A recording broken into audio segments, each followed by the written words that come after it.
Joan Quinn Profiles. As an editor for Andy Warhol's Interview, the Los Angeles Herald-Examiner, LA Style, and Detour magazines, Joan covered the social set, the Hollywood hotshots, the international art scene, the mysteries of food, the excitement of travel, and the fabulous world of fashion. Joan continues to find creative people on the cutting edge who make things happen. Here's Joan Quinn. Hi, I'm Joan Quinn, and welcome to the Joan Quinn Profiles. Waiting to be profiled are filmmaker Leslie Zemeckis and author Neil Russell. Filmmaker Leslie Zemeckis was born and raised in Southern California. You've seen her in film opposite Michael Madsen, Mario Van Peebles, and Tom Hanks, as well as on the stage in her one-woman show, Star. She's back. You were critically acclaimed for your performance in that. Tell us about it. Thank you. Oh, it's singing and dancing Little Mistress, and very Mae West with the dancing boys. And you wrote it all? You wrote it? It started from a friend had written a song, and it grew from that. Oh, is that right? Yeah, it's all songs. And where did you perform it? Oh, all over LA. All songs? You're a singer? Well, no. And a dancer? Yeah, no, but that's what I do in the show. I'm not. Did you take singing lessons? Yes. You had to, because your projection is great. But was that for acting? Well, the voice lessons were to do the show because I had no experience. Well, when you did do the show, you also, there was a film called Star. Was it from the same thing? Yes, we filmed, I had somebody film the whole making of the live show, and then we turned it into a film. Oh, we wrote a script around it. We kind of did it backwards. Oh, but that was good. Yeah. And you also wrote a short film, Enfant Terrible. I did not write that. I just produced in it, and I star in it. Oh, but it was in many festivals. Yes. In 2005 and 6. And what do you do in that one? I star opposite Peter Facinelli and Christopher Lloyd, and I also produced it. And so were you planning when you did this, or when they did, when you had this small, what was it, 10 minutes? Yes. Film, were you planning on enlarging it and making a bigger film out of it? Yes, the other producer, Terry Nemiroff, and he also wrote it. He is working on expanding it into a feature. So when you first started in entertainment, did you want to start as an actress? Oh, so that's where. So did you take acting lessons? Yes. And where did you study? The Beverly Hills Playhouse with Milton Gonzalez. Oh, with Milton. Yeah. We love Milton. Yeah, of course. Milton, everyone I know. loved Milton, and yes. still love. We still love him, even though he's not with us. He had one of the greatest. I went to his memorial. It was great. It was really, really. But nice. everybody remembers what he left behind because it lives in all of you people who worked with him. And I knew him because he had the art gallery there, and he was a painter. So I knew him from his painter lives. Yeah. Did being an actress help you when you were making your film? Well, yeah. One thing Milton and another great mentor and teacher, Jeffrey Tambor, taught a lot of us was, go out and do it yourself, create your own thing. Whatever it is. Yes. And so you did that because you started, was this your first documentary or your first really big film? First documentary, yeah. Behind the Burley Q. Yes. So why did we make it into a documentary if you were doing this star because routine? It's totally separate. I realized that nobody had interviewed these men and women of burlesque. Very few knew anything about them. And I talked to a few of them, and it snowballed, and I got more and more interviews. And I said, this is important. I'm going to make it. Why burlesque? What? Because people don't know anything about it. It's very misunderstood. They think it's just stripping. If you say a burlesque show, with strippers. And what was it? What is it? It's comedians, it's showgirls, it's singers, it's novelty acts, it's huge orchestras. Men and women went to the shows. It was a review.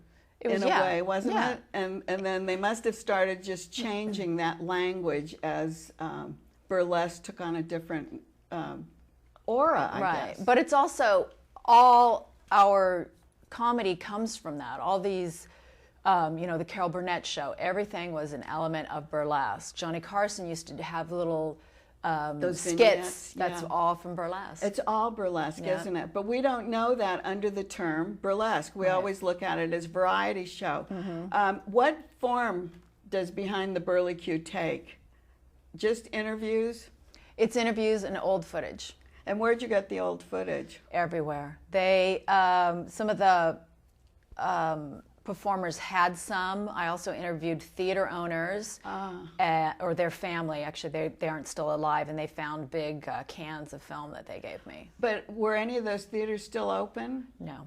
So how did you do that? You had to just use the vintage still photographs? Yeah, there's a lot of photographs out there. Everybody had their scrapbooks that they showed me and gave me pictures and really, really opened up their hearts and all their history to me. And where was it? All over the country? All over the country. I traveled everywhere. Where was the most concentrated?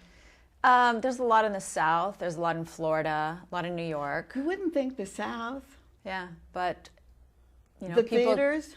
Well, no, but that's where the women ended up. Oh, I see. Yeah, I see. most of the women, and I say that because that's who's mostly alive. Most of the men have.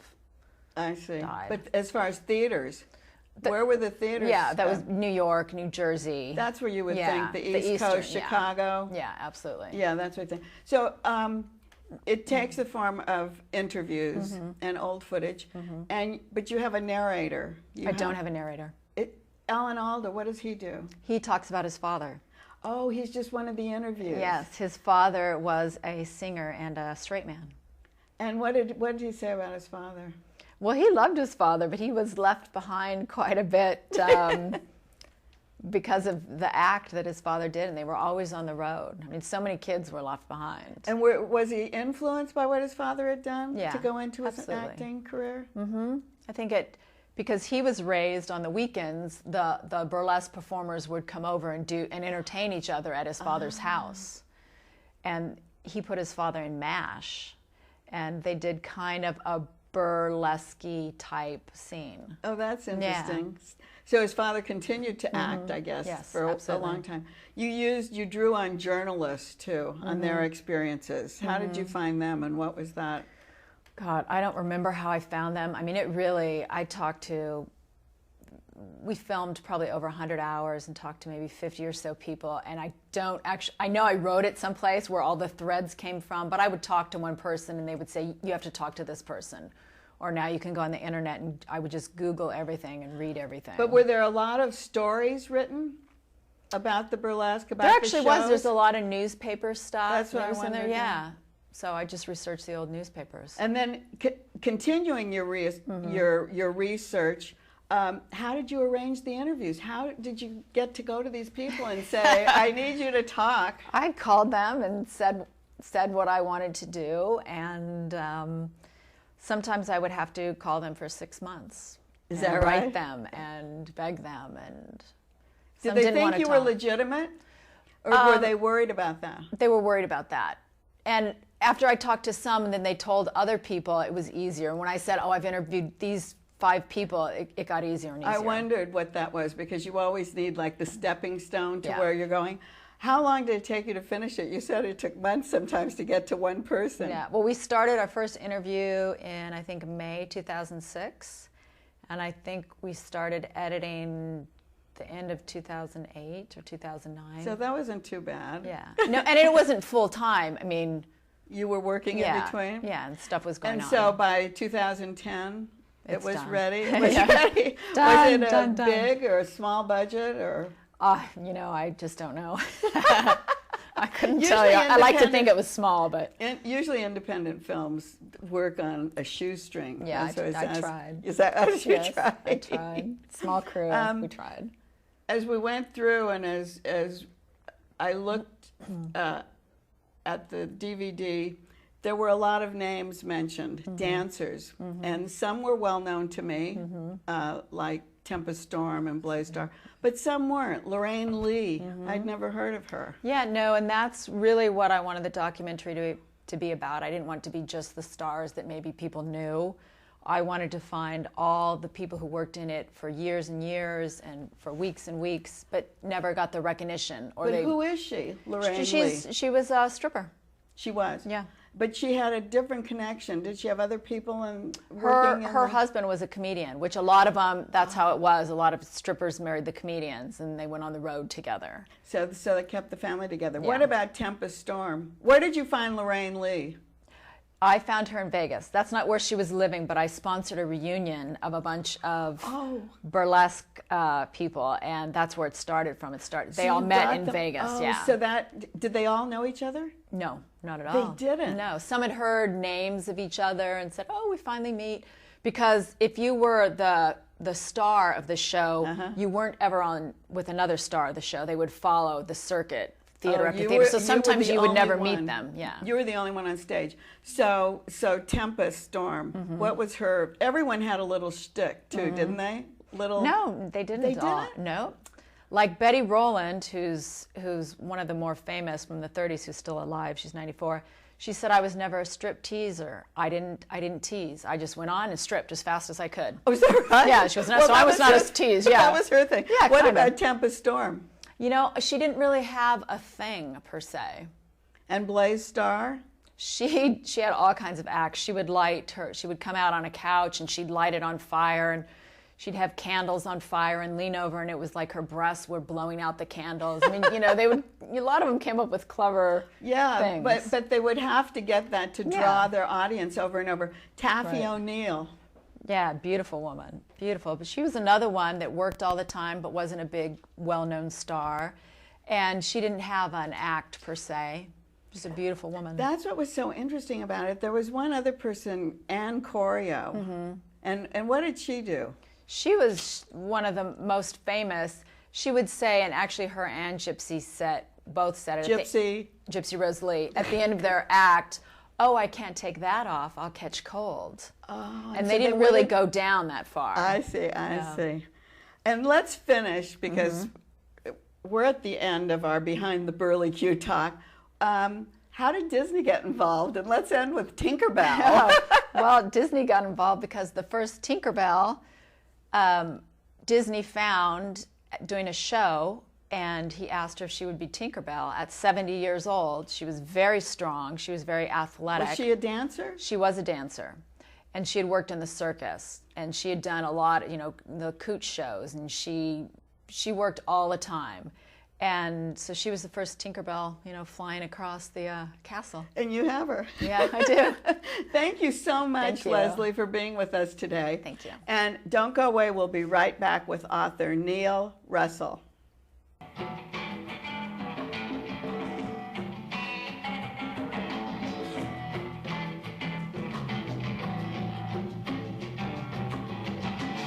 Hi, I'm Joan Quinn, and welcome back to the Joan Quinn Profiles. I'm with author of City of War, Neil Russell.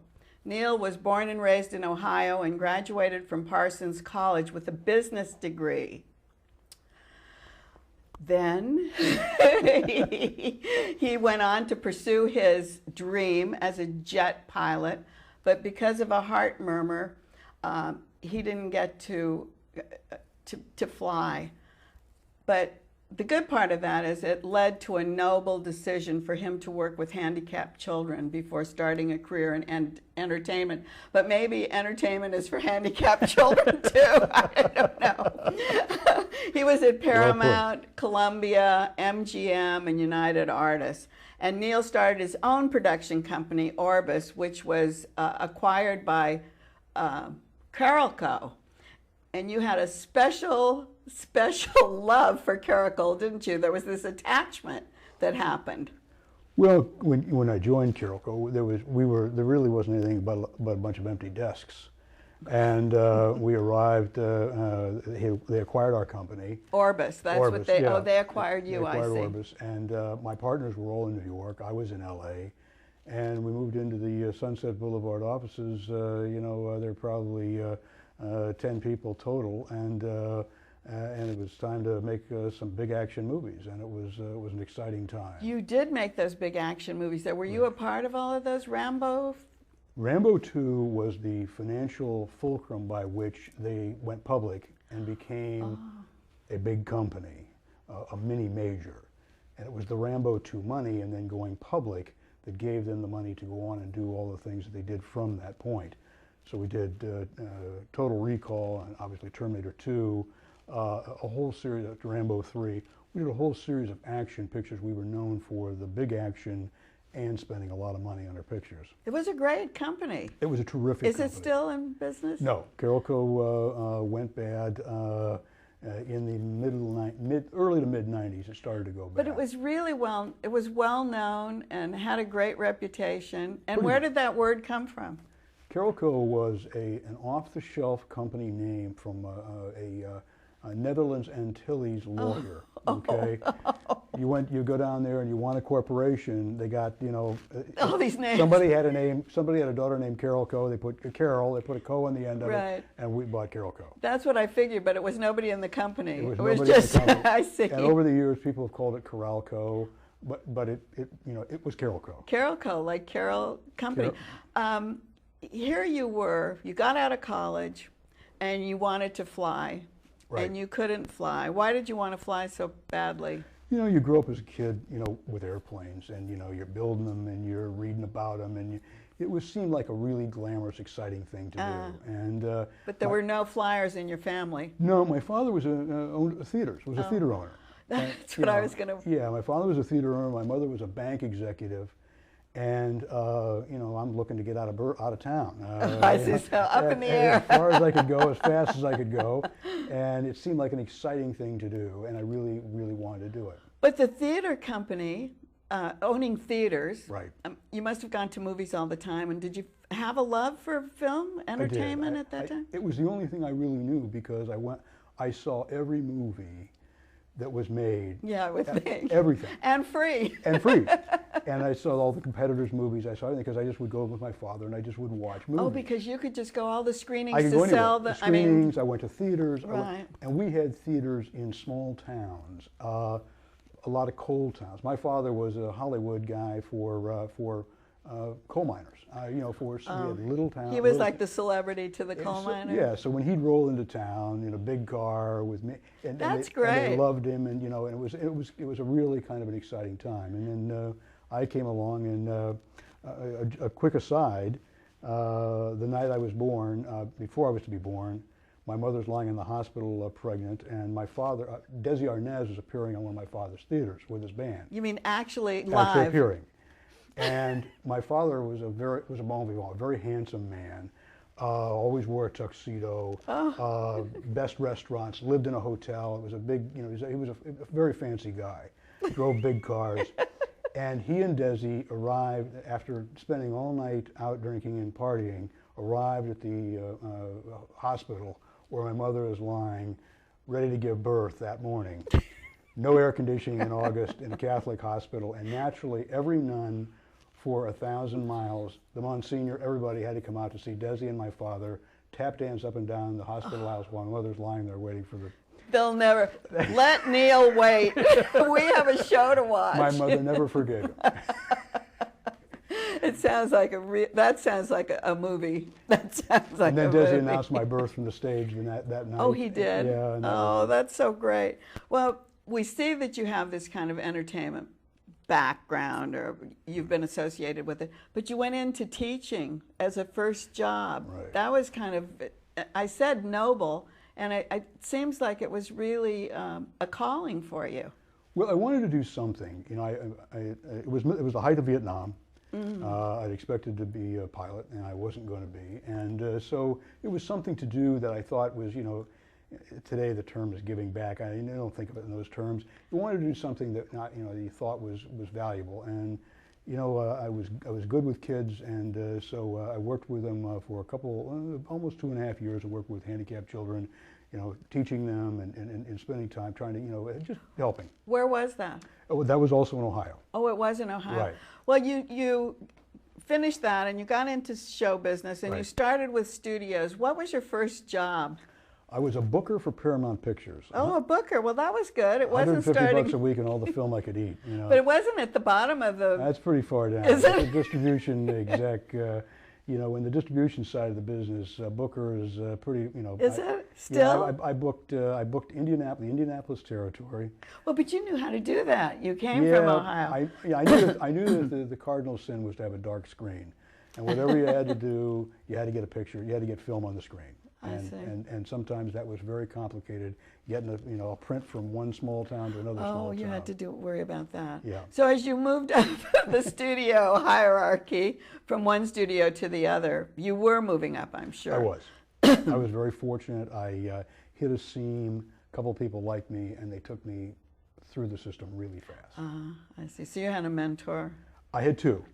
And I was very successful, very lucky that they identified me. One of them has died.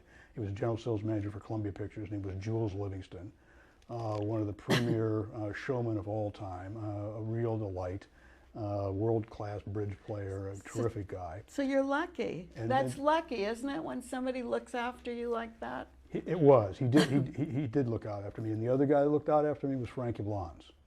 Oh, and Yablans. Frank was president of Paramount, and but he's younger.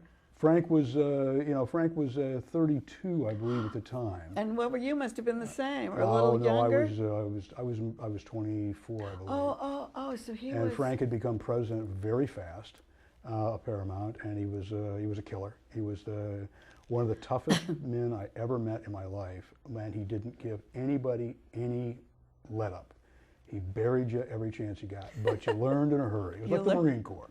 You learned, and then you started your own production company, Site 85. Is it still going? Yes, I started my own company, and that was the sort of the genesis for what got sold to Carol Co. I sold it to one company. A lot of buying and selling of companies here. And Site 85 does IP, right? Intellectual property. What is that?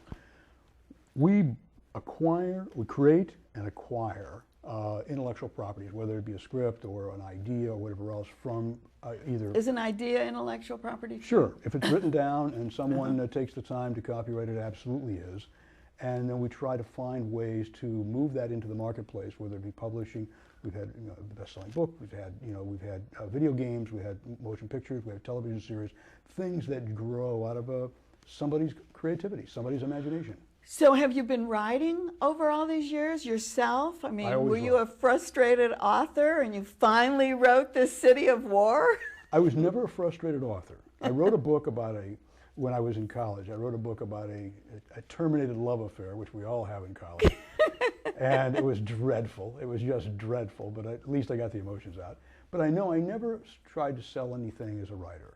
But I always wrote. I wrote stories for my children's, when they were kids. I wrote kids' stories. I always wrote. But this is your debut thriller, and when we talk about all the past you've had, it seems like it came out of all of these layers of your background.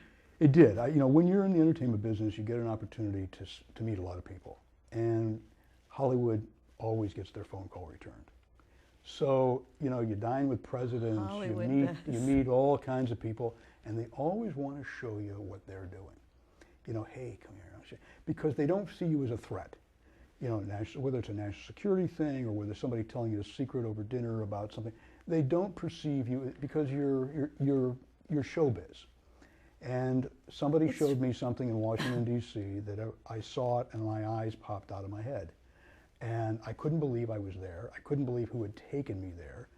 And I came back to Hollywood and I tried several times to get screenwriters, friends of mine, to write your experience? To write this as a movie. And they would all say, it's a great story, but you could tell they kind of didn't believe me. I was going to say, well, is City of War real? It is real. They don't call it that, but it is real. It's just as real. I overplay it in the book, but it's real. Well, it seems like it takes place in L.A. There's so many layers of L.A. There are a lot of layers. The flavors you have, the Koreans and the Lakers, and even when you say the color purple, and the food you order at the Beverly Wilshire, and all these details. Yeah, well, L.A. The food you order. L.A. is a sexy place, okay? Yeah. And everywhere you go, and I've been everywhere in the world, whether you're having dinner in Russia or you're having dinner in Sydney, Australia, as soon as they find out you're from Los Angeles, Beverly Hills, Hollywood, I know. The conversation stops and this is what they want to talk about. So I said, this is where I'm going to put the book. So they talk about that. They also want to tell you something that they have that'll relate to that, as you said. Right. But you have this guy, Rael Black. He's my hero in the book, right? Yeah, and who is he and what is he? Ah. Well, he's a big guy. He's a former Delta Force operative who happens to have a lot of money. So that's why I see the Caralco, the Rambo pictures coming in. That's right. He happens to be very rich and live in Beverly Hills. And he gets involved helping people from time to time. He doesn't need any money. You can't hire him. You can't seek him out on the street. Things seem to occur and he gets involved. And Kimberly? Kimberly York is a troubled young lady that appears to be not so troubled at the beginning, and then we find out is deeply Really bad. Deeply disturbed. Can you tell us what City of War means? I can't. Oh, you can't? I knew you wouldn't. If I told you what City of War was, then I would hurt the last half of the book. Well, when I start reading it, it reads like a film. So, will it be a film? Mace Neufeld, of Tom Clancy fame, love Mace. has acquired the rights for the motion He picture. has? Yes, there's a sequel which I've already written and just turned in, and then there's a third coming. And Mace has gotten involved, hopefully to do for me what he did for Tom Clancy. Oh, so we've got an author now instead of a producer. Yeah. Mace always lived back to back with me. Oh, really? We lived across the alley of Beverly Hills, and I think he moved away. Yes, but and Mace and with him is Stephanie Austin. Stephanie was the producer of True Lies and Terminator 2. Oh, so you have it. She used to work with me at Carolco, where she met Jim Cameron and became his producer. And so Stephanie and Mace got together on the book.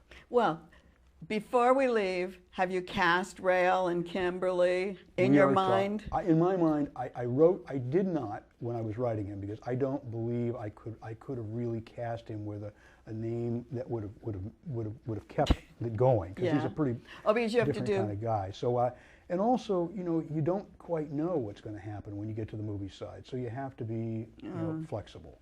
Okay, one other thing you said you wrote, and I know we really have to leave. You wrote a book about cancer survivors. Can I still kiss you? Right. And before we leave, I want to ask, can I still kiss you? You can still kiss me. Being a survivor, and thank you for being with us. Thank you. And thanks for watching the Joan Quinn Profiles today. Keep emailing me at jaquinn1@aol.com and 777 South Figueroa, 44th floor, Los Angeles 90017. See you next time.